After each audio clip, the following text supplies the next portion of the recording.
Poucas plantas na história humana carregam um legado tão intricado, controverso e profundamente entrelaçado em nossa história quanto a cannabis. Sua presença permanece em templos antigos e rituais sagrados, na tinta de documentos legais, em cartazes de protesto e atrás das grades de inúmeras prisões. Em uma era, é louvada como curadora, em outra, é repudiada como uma ameaça. Para alguns, continua sendo um símbolo de esperança, cura e identidade cultural. Para outros, uma substância proibida, envolta em estigma e medo. A saga da cannabis não é simplesmente a evolução de uma planta. É a história da jornada humana ao seu lado, moldada pela curiosidade, necessidade, crença e, às vezes, pelo mal entendido. Muito antes da história escrita, a cannabis enraizou-se nas estepes varridas pelo vento da Ásia Central, nas terras que hoje correspondem à Mongólia, Cazaquistão e sul da Sibéria. Arqueólogos descobriram sementes de cannabis queimadas em montículos funerários com mais de 10 mil anos, vestígios de rituais fúnebres praticados pelos nômades citas. Esses povos antigos usavam a cannabis em rituais sagrados. Reunidos em tendas, lançavam a planta sobre pedras em brasa, inalando sua fumaça pungente, acreditando que suas mentes eram transportadas, seus corpos purificados e as paredes entre os mundos afinadas para uma comunhão com os espíritos.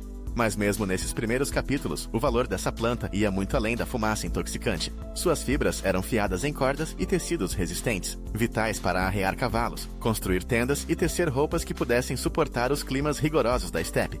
As sementes forneciam nutrição, ricas em óleos e proteínas, alimentando aqueles que percorriam o mundo antigo. E as flores psicoativas da planta eram reservadas para a cura e para momentos em que o comum exigia algo mais, quando medicina, misticismo e cerimônia se fundiam em um só. Na Índia, a cannabis encontrou um propósito divino nos festivais e encantamentos que homenageavam Shiva, o poderoso deus da destruição e renovação, triturada e misturada na bebida potente conhecida como bhang. A cannabis era consumida para dissolver o ego, invocar êxtase e celebrar os ciclos de vida e morte. A cada gole, os devotos buscavam fundir-se com o cósmico, suas orações e risos se misturando com o incenso que subia.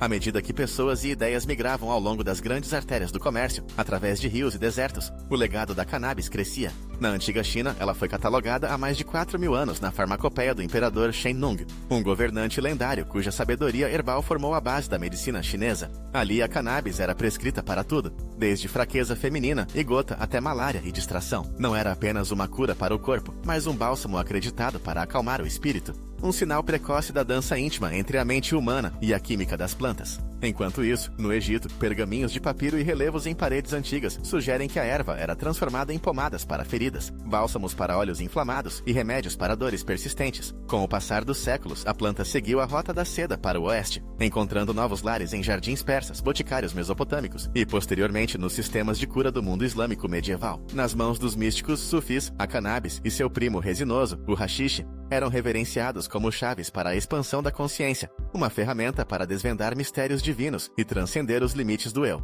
À medida que impérios surgiam e desmoronavam, a história da cannabis se espalhou para terras ainda mais distantes. No coração da África, a cannabis foi incorporada em cerimônias tribais, fumada para unir comunidades, exaltar espíritos ou iniciar guerreiros. Com a cruel maré do comércio atlântico de escravos, o conhecimento sobre o cultivo e o ritual da cannabis atravessou para as Américas.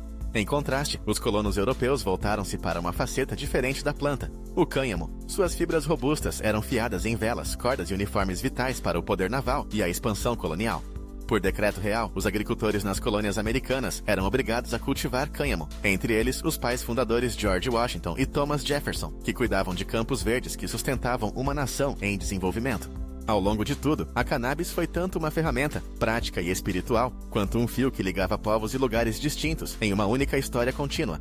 No entanto, com o advento da era moderna, esse legado antigo foi ameaçado pelos ventos da mudança, do preconceito e do medo. No século XIX, a medicina ocidental adotou a cannabis na forma de tinturas e extratos, disponíveis em todas as farmácias para doenças que variavam de dor de dente e dores do parto, a insônia e problemas digestivos. Garrafas ficavam nas prateleiras das casas comuns, seus rótulos, um testemunho de um remédio antigo confiável e aceito. Mas nas primeiras décadas do século XX, as marés culturais se voltaram contra a cannabis.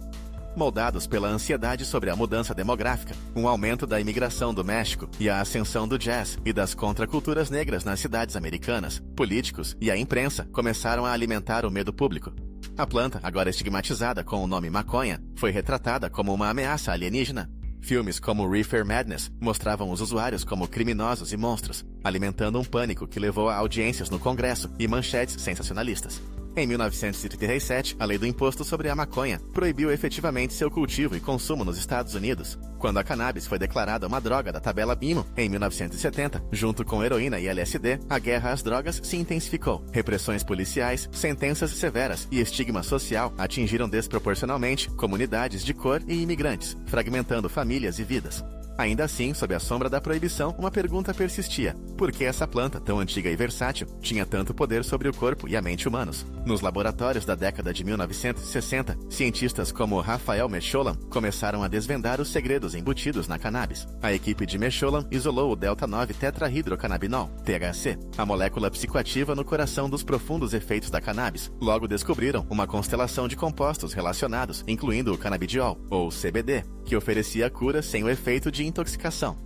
O trabalho deles revelou o sistema endocannabinoide do corpo humano, uma vasta rede de receptores que ajudam a regular o apetite, o sono, a dor, a memória e o humor. O THC encaixa-se nesses receptores como uma chave na fechadura, desencadeando ondas de dopamina, criando euforia e, às vezes, ansiedade. O CBD, por outro lado, modula esses efeitos, oferecendo alívio da inflamação, ansiedade e até mesmo da epilepsia infantil. Pela primeira vez, a sabedoria antiga de herbalistas e místicos encontrou confirmação científica. O corpo estava preparado para responder a essa planta proibida.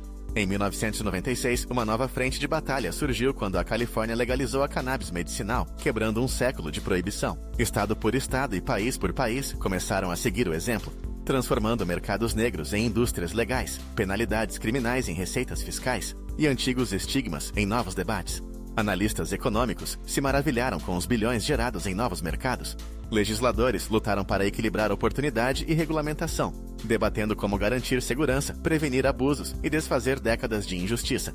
No entanto, as feridas do passado permanecem. Famílias separadas, vidas interrompidas, oportunidades negadas. A jornada rumo à justiça e reconciliação ainda está se desenrolando. De templos sagrados a tribunais, de campos antigos a cidades movimentadas, a história da cannabis está em constante evolução. Ela permanece uma planta de paradoxos, conexão e divisão, esperança e medo, liberdade e proibição. A ciência continua a desvendar seus mistérios. Sociedades em todo lugar estão reinventando seu lugar na lei, na medicina e na cultura. Seu futuro é tão complexo quanto sua química, um símbolo não apenas do que escolhemos banir ou abraçar, mas de como lidamos com o poder duradouro da natureza e com a nossa própria humanidade.